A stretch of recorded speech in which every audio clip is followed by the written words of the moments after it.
Assalamualaikum warahmatullahi wabarakatuh.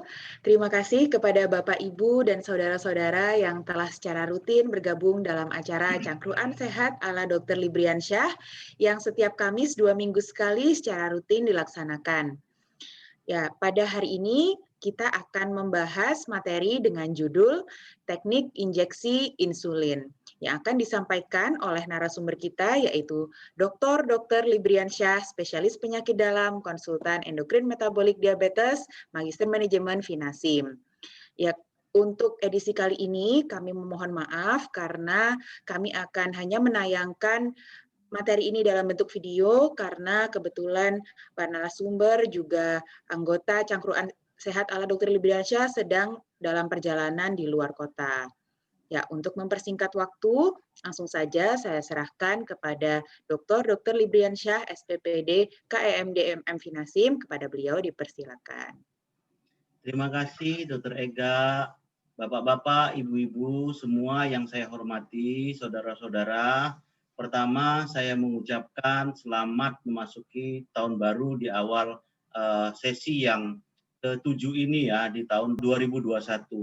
Kami mohon perkenan maaf seperti tadi apa yang telah disampaikan oleh Dr. Ega, bahwa kita masih dalam perjalanan ini di luar kota. Jadi seperti biasa, izinkan saya untuk memperkenalkan para pengelola daripada Cangkruan Sehat ala Dr. Libriansyah. Pertama, Gardaning Tias Jatmiko, seorang psikolog. Kemudian tadi adalah sebagai moderator atau pembuka, itu adalah Dr. Ega Skartika, dan ini adalah Dr. Alfadia Irba Alisa Putri, dan saya sendiri adalah Dr. Libriansyah, KMD MM Finasim. Hari ini kita akan membahas tentang teknik injeksi insulin. Kalau bapak dan ibu-ibu melihat bahwa gambar ini juga sudah saya tayangkan pada edisi yang ke-6 yang lalu. Ini adalah outline-nya, adalah pertama kita mengetahui apa itu disebut dengan pengetahuan tentang insulin, lalu nanti kita akan membahas bagaimana teknik injeksi insulin tersebut, mulai dari persiapan sampai pasca penyuntikan. Untuk mengetahui pengetahuan tentang insulin, Bapak-bapak dan Ibu-ibu, pada edisi ke-6 Cangkruan Sehat ala Dr. Libriansyah pada akhir tahun 2020 kemarin, yaitu pas tanggal 31, itu sudah kita tayangkan. Mungkin Bapak-bapak dan Ibu-ibu dapat melihatnya kembali di edisi YouTube-nya ya, begitu ya Dr. Ega. Nanti kita akan sebutkan juga bahwa ini adalah alamatnya. Jadi seperti itu ya Bapak-bapak dan Ibu-ibu semua. Jadi kalau kita memasuki dalam teknik injeksi insulin, maka pertama kita bagi atas persiapan injeksi itu sendiri, yaitu adalah pertama menentukan lokasi injeksi dan bagaimana cara merotasi penyuntikan. Bapak-bapak dan ibu-ibu, insya Allah setelah edisi ini akan kita buatkan edisi video bagaimana cara melakukan injeksinya. Jadi kita akan melakukan simulasi bagaimana setelah sesi yang satu ini. Jadi kita akan buatkan tersendiri. Kemudian bagaimana penentuan pena yang benar untuk injeksi insulin. Kemudian bagaimana cara pemilihan jarumnya yang benar. Lalu bagaimana cara persiapan pembersihan lokasi injeksi. Kita mulai satu-satu saja. Dalam berbagai macam literatur dikatakan bahwa penentuan lokasi injeksi insulin ini telah ditetapkan dan telah disepakati oleh para ahli.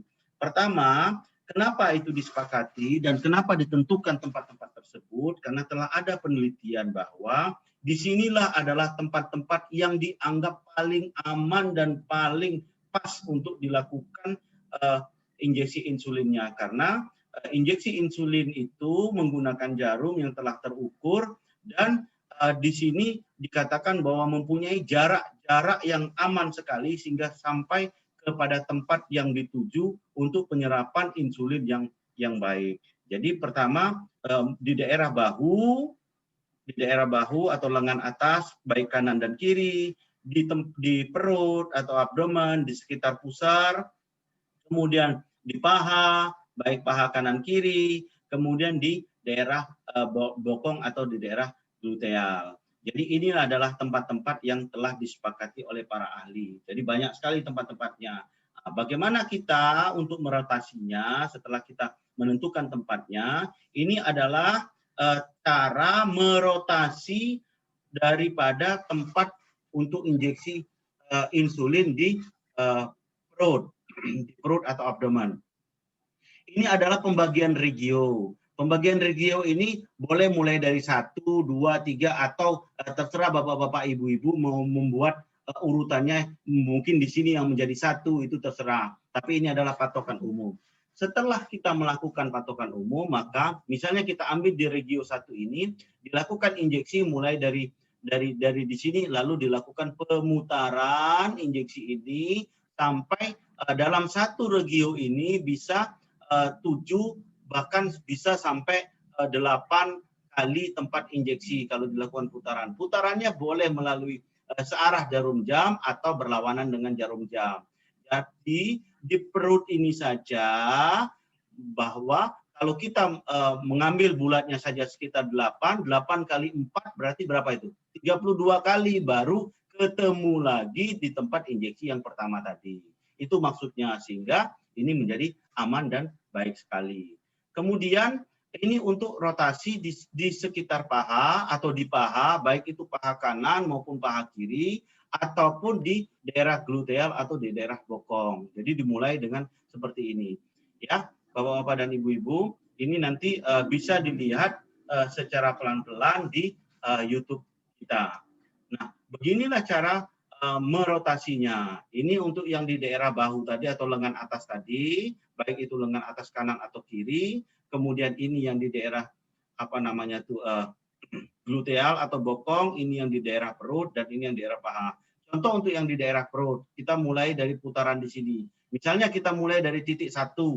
Titik 1-nya misalnya dipilih ini. Boleh titik 1-nya ini boleh dilakukan pemutaran, boleh berlawanan jarum jam, atau boleh dengan searah jarum jam. Jadi kalau bapak-bapak dan ibu-ibu misalnya melakukan injeksi mulai dari titik ini, dari titik 1-nya di sini, maka ini aja sudah 7 atau 8 tempat injeksi. Lalu ini adalah 8 lagi. Berarti akan kembali kepada posisi ini mulai sampai 15 atau suntikan yang ke-16. Jadi banyak sekali tempat arealnya. Kenapa ini dilakukan? Agar tidak terjadi sakit, tidak terjadi di sini terus yang dilakukan suntikan, keluhan pasien kan banyak sekali seperti itu. Maka rotasinya seperti ini. Ya, jelas ya, insya Allah jelas ya Bapak dan Ibu-ibu. Kemudian kita teknik yang kedua adalah menentukan pena insulin yang benar. Prinsipnya adalah 1 pena insulin untuk 1 pasien, tidak boleh digunakan secara bersama-sama. Sekali lagi saya ulangi bahwa 1 pena insulin itu hanya boleh digunakan oleh 1 pasien. Tidak boleh digunakan secara bersama-sama. Kenapa? Karena material biologis yang mungkin tidak terlihat oleh mata kita dari pasien yang satu atau dari orang yang satu ke orang yang lain itu bisa masuk ke dalam katrit. Dan ini bisa menyebabkan terkontaminasinya insulin di dalam katrit tersebut. Bahkan bisa menyebabkan kerusakan pada insulin, atau kalau tidak menyebabkan kerusakan, bisa saja terjadi reaksi alergi manakala itu diinjeksikan ke orang lain. Jadi bukan karena alergi insulinnya, tetapi karena alergi ada zat lain yang masuk yang bersumber dari orang lain masuk ke dalam katrit insulin tersebut. Ya, jelas ya Bapak-bapak, Ibu-ibu, bahwa 1 pena insulin hanya untuk 1 pasien. Lalu ini adalah macam-macam pena insulin yang beredar di Indonesia. Banyak sekali pena insulin. Nanti ada beberapa lagi, saya tidak mendapatkan fotonya. Jadi kira-kira begini, ini saja sudah banyak sekali. Tanyakan kepada dokter, tanyakan kepada petugas yang merawat bapak-bapak dan ibu-ibu, tipe insulin mana, tipe pena yang mana yang sebaiknya digunakan oleh bapak-bapak dan ibu-ibu. Dan itu diskusikan dengan dokter yang merawat bapak-bapak dan ibu-ibu. Seperti apa yang telah saya sampaikan pada cangkruan edisi yang ke-6. Nah, kemudian selanjutnya adalah teknik pemilihan jarum yang benar. Bapak-bapak dan ibu-ibu, berdasarkan perjalanan daripada bagaimana menginjeksi insulin ini, sudah dilakukan atau sudah didapatkan evolusi terhadap jarum insulin itu. Amerika, asosiasi dari diabetes edukator atau para penyuluh atau para pendidik diabetes di Amerika Serikat telah mengumpulkan bahwa beginilah tentang evolusi. Dimulai dari tahun 1985, jarum insulin yang kemarin dipakai itu adalah 1,6 cm atau 16 mili. Kemudian secara evolusi ditemukan di tahun 2010 itu ada yang disebut dengan jarum insulin yang hanya 4 mili saja. Jadi yang sekarang yang terbaik itu adalah yang menggunakan 6 atau 4 mili saja. Nah, ini adalah berdasarkan penelitian yang telah dilakukan oleh asosiasi berbagai macam perhimpunan yang ada di seluruh dunia. Saya ambil yang berada di Amerika. Ini yang mereka sudah sangat jelas sekali mengikuti dan melakukan penelitian ini. Jadi sekarang dipilih yang 6 atau yang 4 mili. Itu yang dipilih. Kenapa? Karena berdasarkan penelitian direkomendasikan kalau dulu yang 6 mili itu untuk anak-anak dan untuk orang dewasa itu adalah 8 mili, tetapi saat ini, hari ini, maka yang dipergunakan adalah 4 sampai 6 mili saja, sesuai dengan yang saya sampaikan di slide di muka tadi. Kenapa?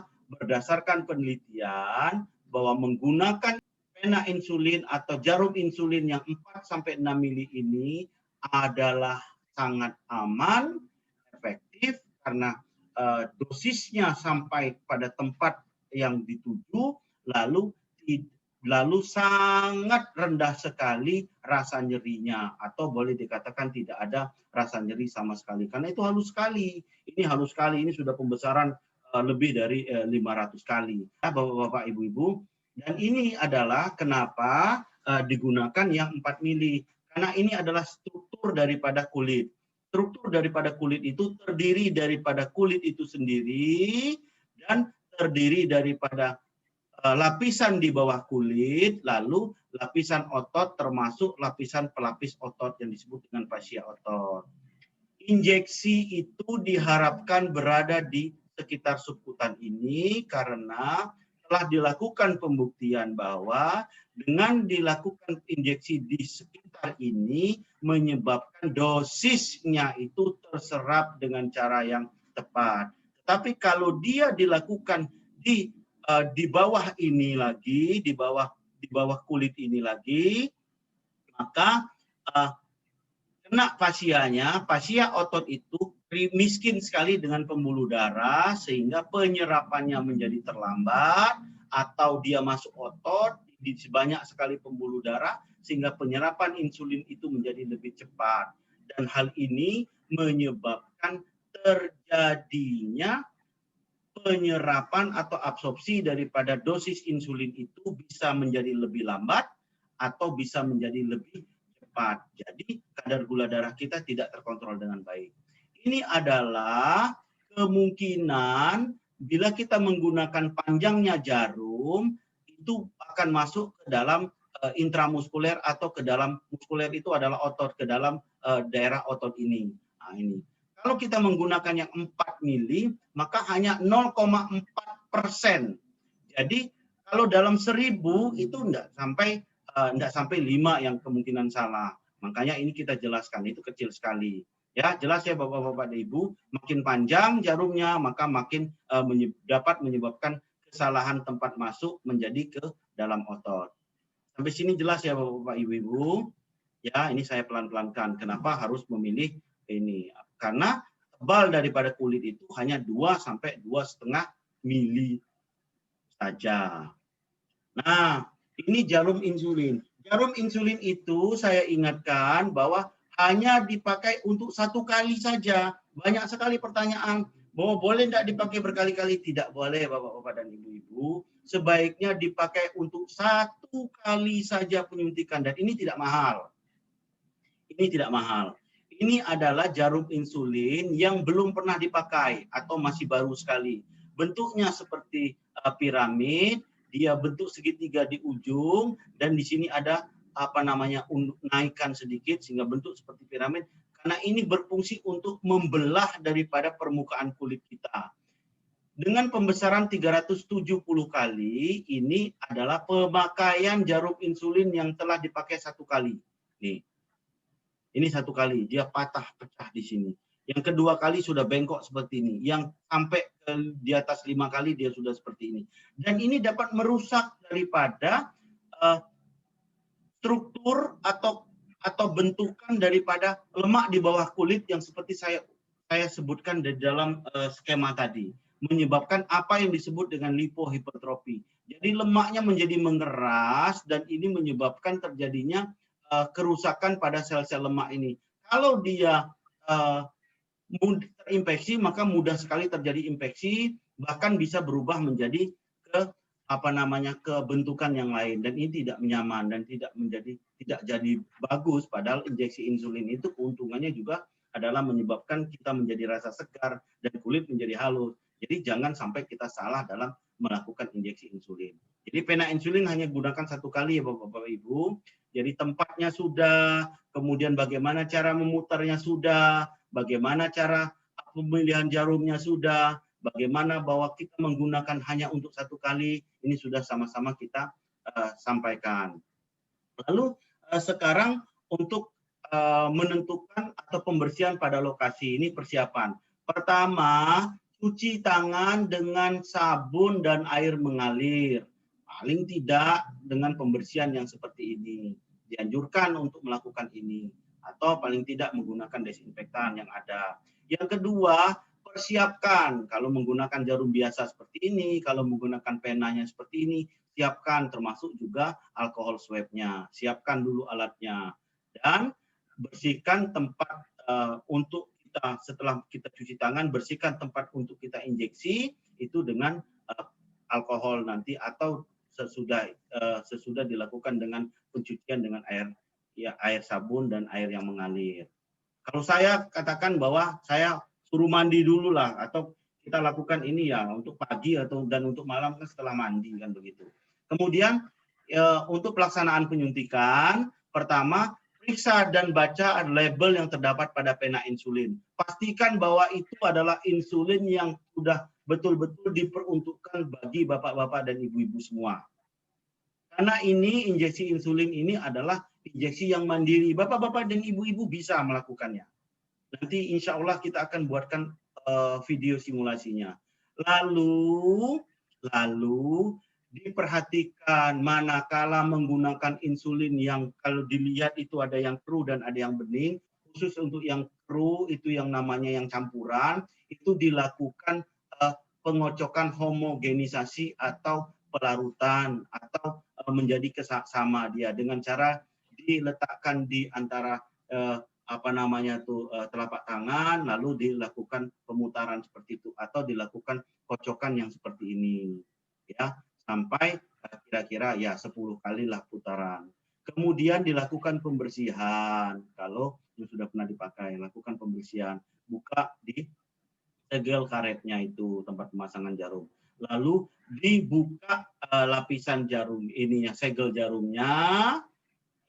jarumnya dibuka, kemudian dipasang dengan cara tegak lurus dan diputar. Kalau sudah siap, ini dibuka tutupnya, lalu dibuka tutup dalamnya, kemudian dilakukan apa yang disebut dengan framing, tindakan framing. Ya, ini ada 2 lapis ini tutupnya. Pertama koper yang luar, yang kedua adalah koper untuk jarumnya saja atau penutup jarumnya saja. Jadi ini dibuka semua, lalu dilakukan tindakan framing. Bagaimana melakukan tindakan framing itu? Tindakan framing ini dilakukan pertama, putar dulu sampai ke angka 2 dari angka yang ada di dekat pistonnya itu di ujungnya angka 2, kemudian dilakukan tegak lurus, lalu ditekan pistonnya sampai habis, truk sampai habis, kemudian diperhatikan ujung jarumnya. Kalau dia masih bentuk gelembung, ya dilakukan lagi, insulinnya masih dalam bentuk gelembung atau belum keluar, dilakukan lagi sampai betul insulin itu kita yakini tidak ada lagi gelembung, bentukan gelembung di dalam insulin yang keluar di ujung jarum ini. Baru itu disebut dengan insulin siap disuntikkan. Kemudian sesudah itu putar dosis sesuai dengan angka di sini. Kalau tidak bisa melihat angkanya, lakukan dengan putaran mendengarkan suara. Klik, klik 1, 2, 3 sampai berapa dosisnya begitu ya. Misalnya 4 dosis sampai 4. Klik. Atau kalau bisa dilihat dengan angkanya yang ada di sini. Itu ada kedengaran kliknya. Ya. Kemudian kalau sudah sesuai dengan dosisnya, dilakukan penutupan kembali dengan koper yang bagian luar. Ya, dengan koper yang bagian atau penutup yang bagian luar tadi, tidak usah ditutup lagi jarumnya, ditutup dengan luar. Sambil kita mempersiapkan tempat lokasi dengan melakukan pembersihan. Nanti ini insya Allah akan kita bikinkan videonya. Lalu setelah dilakukan pembersihan dengan menggunakan alkohol swab, kita kering di sini, lalu dilakukan suntikan. Dilakukan suntikan krek, disuntikan itu tidak terasa, sesudah tepat dilakukan penekanan pada piston ini. Nah, penekanan pada piston ini kalau dosisnya di bawah 24, kalau saya patokannya 20, ini ditekan truk, sudah ditekan habis, ditahan, masih tetap jempol kita itu masih tetap menekan piston, ya. Nah, kemarin ada pasien saya mengatakan, "Dok, saya ini tidak punya jempol." Ya, pakai tangan, pakai telunjuk kita itu ditekan sampai itu dihabis, ditekan, ditahan sampai hitungan 10 detik. Setelah 10 detik baru dilepaskan, ditarik di kulitnya. Nah, begini caranya. Pertama kali setelah dibersihkan tadi, setelah dipersiapkan, lalu dilakukan cubitan yang ringan pada kulit. Bentuknya cubitannya seperti ini. Kemudian suntikan itu dilakukan, ditusukkan pada sudut 90 derajat dari permukaan kulit. Ini kalau permukaan kulitnya begini, ini kalau dari depan. Ini 90 derajat ya posisinya. Nah, kalau dari samping dia juga bentuknya seperti ini. Bisa yang melihat ya Bapak-bapak, Ibu-ibu ya. Saya minta maaf karena saya tidak bisa men-zoom-nya ini ya. Ini kalau dari samping. Kalau yang penting bahwa ini 90 derajat. Lalu tekan piston, tekan tempat itu injeksinya itu, tahan. Tangan kita ini masih dalam bentuk pijitan ya, boleh. Lalu dalam bentuk cubitan ini boleh. Begitu tahan, hitung sampai hitungan ke 10. 1, 2, 3, 4, 5, 6, dan seterusnya sampai 10 detik. Kalau dia di bawah 20 atau di dalam literatur mengatakan 24. Jadi itu tahan, lalu dicabut secara perlahan-lahan. Hati-hati Bapak-bapak Ibu, nyabutnya jangan terlalu cepat, cabut secara perlahan-lahan. Kemudian cubitan ini jangan langsung diregangkan, dilepas plek. Begitu jangan. Kalau dia meregangnya cepat, maka ini akan lurus. Nanti insulinnya itu bisa keluar dari di dalam bekas lubang ini. Sehingga dosisnya tidak tepat. Dilepaskan aja secara pelan-pelan. Semut, gentle, begitu dilepaskan. Dari penelitian, karena pelepasan begitu cepat, 54% sampai ada yang keluar. Sehingga dosisnya keluar. Dan itu tidak tepat. Lalu selanjutnya klem itu apa? Jarum itu dibuka, bisa dengan klem, bisa dengan tangan tanpa dilakukan tutup lagi terhadap jarumnya, langsung dibuka. Nah, ini cara tekniknya ya, dilakukan cubitan. Kenapa digunakan yang 4 tadi? Nah, persis kalau yang 4 tuh begini, yang 5 tuh begini, yang 6 juga begini. Nah, tapi kalau sudah lebih dari 5, sebaiknya dilakukan cubitan. Nah, begini. 8. Sehingga dia masuk ke dalam ada yang disebut dengan lapisan subkutan. Ini yang lapisan otot, ya. Ini merah karena memang ini kaya dengan pembuluh darah. Kalau dia masuk ke sini cepat sekali terserap. Orangnya tiba-tiba hipoglikemi, tetapi kok cepat sekali dia jadi naik lagi. Nah, memang yang paling tepat itu adalah di lapisan subkutan ini. Ya, insya Allah jelas ya Bapak-Bapak dan Ibu-Ibu ya. Jelas ya? Ya. Nah, kemudian setelah penyuntikan, jangan pernah meninggalkan jarum suntikan tetap terpasang pada pena insulin. Segera lepaskan, kalau sudah itu, segera lepaskan. Ya, segera lepaskan. Insya Allah nanti videonya itu secara refleks harus segera melepaskan ya setelah injeksi. Nah, kenapa? Karena udara itu bisa masuk ke dalam cartridge, menyebabkan ini terjadinya banyak bubble atau gelembung-gelembung udara. Hal ini menyebabkan terjadinya, pertama, kalau kita mau injeksi selanjutnya sering sekali dosis tidak tepat karena berisi udara. Yang kedua, kalau ini terjadi masuk udara, bisa terjadi oksidasi, rusak insulinnya. Insulin di dalam cartridge ini rusak. Insulin ini mahal, Pak. Sayang, ini 300 unit. Bisa digunakan sampai beberapa kali. Jadi kalau orangnya hanya 10 unit diperlukan, berarti untuk 1 bulan, kalau 1 hari. Jadi bayangkan seperti itu, ini sayang. Itu satu, mubazir nanti. Yang kedua, kalau ini masuk udara, bisa masuk kuman, virus atau segala macam, bisa masuk ke dalam cartridge ini. Dalam insulinnya, insulin jadi terkontaminasi. Ya Bapak-Bapak Ibu segera lepaskan jarumnya itu. Jadi sangat salah kalau penggunaan jarum insulin itu lebih dari 1 kali. Sudah pasti ini terkontaminasi. Masuk udara. Ya, bisa rusak insulinnya.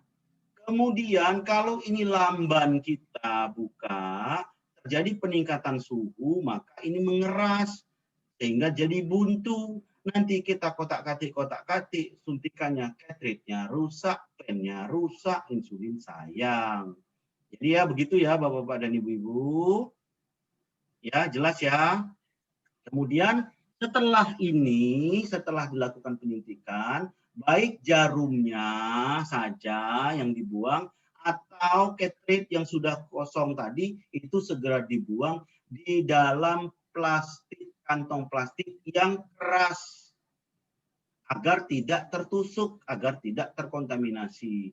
Bapak-bapak dan ibu-ibu, sebaiknya kantong ini atau botol ini dilapisi atau dimasuki larutan untuk anti infeksi atau anti kuman.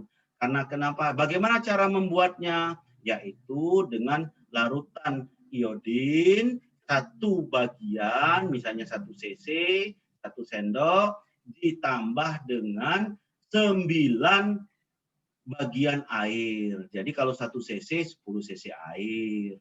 Dan begitu. Kalau susah cari larutannya, ya minta maaf saya tidak ada sponsor, tapi karena ini sering sekali disebut, pakai aja Biclean. Biclean, 1 tutupnya Biclean itu ditambah dengan 9 tutup air. Masukkan ke sana, 30 detik sudah mati virusnya, kalau ada virus segala macam. Baik itu virus hepatitis, virus HIV, sudah mati di situ. Ya Bapak-Bapak dan Ibu-Ibu jangan lupa ya, insya Allah ini nanti kita ingatkan. Lalu setelah diinjeksi jangan digosok-gosok, jangan dipijet, jangan ditekan tempat area suntikan ini.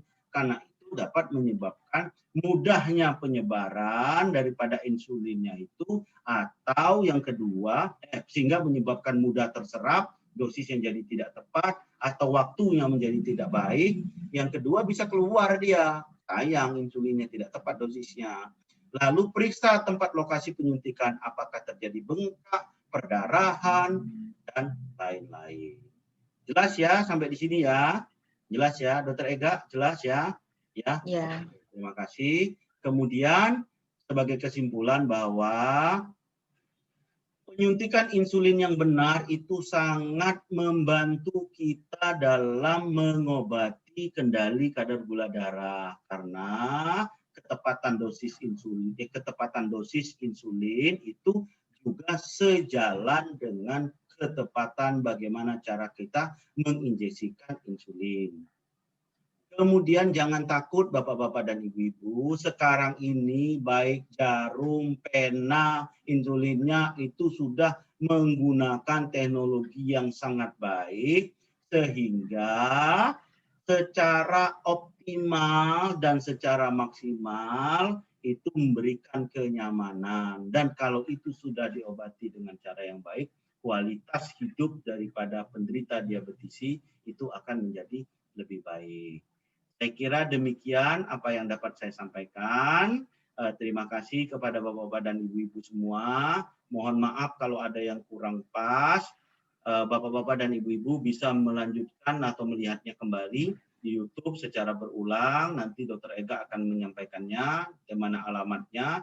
Dan untuk yang selanjutnya, itu biasanya kita tayangkan playernya ya. Itu kita akan berusaha untuk setelah ini, 2 minggu yang akan datang, setelah ini kita akan mencoba membuatkan videonya bagaimana cara injeksi insulin yang baik. Kami minta maaf karena kami bukan ahli dalam membuat video, sehingga kesulitan kami untuk menampilkannya ya Bapak-Bapak dan Ibu-Ibu ya. jadi minta maaf sekali. Jadi kalau ada Bapak-Bapak dan Ibu-Ibu yang berkenan untuk membantu kita untuk membuatkan video, ya silahkan begitu ya. Kita sudah siapkan. Terima kasih ya Bapak-Bapak dan Ibu-Ibu. Terima kasih. Silakan Dr. Ega, mungkin kita tutup saja. Ya, terima kasih Dr. Ega. Ya. Terima kasih atas penjelasannya Dr. Libriansyah, sangat jelas sekali, sangat detail, step-stepnya dijelaskan dengan sangat baik. Insya Allah di sini Bapak dan Ibu juga saudara-saudara sekalian sudah sangat jelas dan paham terhadap penjelasan dari beliau. Apabila Bapak, Ibu, dan saudara-saudara ingin melihat materi-materi kami sebelumnya, dan misalnya materi yang sebelum ini di edisi ke-6, Dr. Libriansyah juga sudah membahas tentang mitos dan fakta terkait insulin, Bapak dan Ibu bisa langsung mencari di YouTube di channel Cangkruan ala Dr. Libriansyah. Ya, di situ ada berbagai macam materi yang bisa Bapak Ibu sekalian saksikan dan pelajari untuk diri sendiri juga untuk keluarga. Ya, mungkin untuk pertemuan kita kali ini saya akhiri terlebih dahulu. Nanti kita akan sambung ke materi berikutnya yang akan dilanjutkan insya Allah 2 minggu ke depan. Kita akan tampilkan video teknik injeksi insulin yang akan kami sampaikan kepada Bapak Ibu supaya lebih jelas dan lebih bisa dipraktekkan oleh Bapak Ibu sekalian. Kurang lebihnya mohon maaf. Terima kasih atas segala perhatiannya. Saya akhiri. Wassalamualaikum warahmatullahi wabarakatuh. Waalaikumsalam warahmatullahi wabarakatuh.